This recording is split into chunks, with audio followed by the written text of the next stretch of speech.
Hi everybody, welcome back to Happy Bake Day. My name is Amanda and today we are going to be making a delicious recipe that is really going viral right now, a fabulous baked brownie pudding, but we're gonna have a fun spin on it.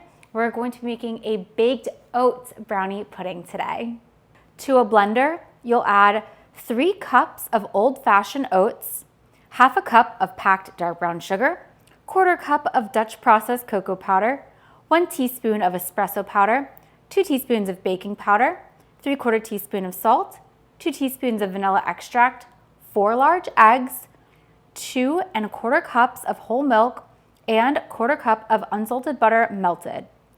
Blend this in your blender on medium to medium-high speed until a smooth batter forms. Pour the batter into an 8x8 glass baking dish, then set this aside. You'll combine 3/4 cup of semi-sweet chocolate chips, half a cup of whole milk, and 1/4 cup of raw honey. You'll heat this in the microwave on 30-second intervals until everything is nice and smooth and well melted.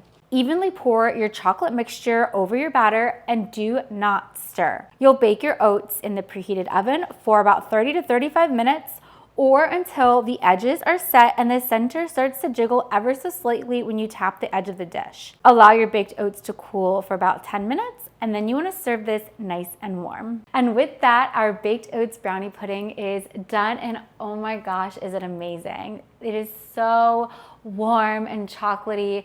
It is deliciously served with fresh berries, whipped cream, or maybe a scoop of your favorite ice cream.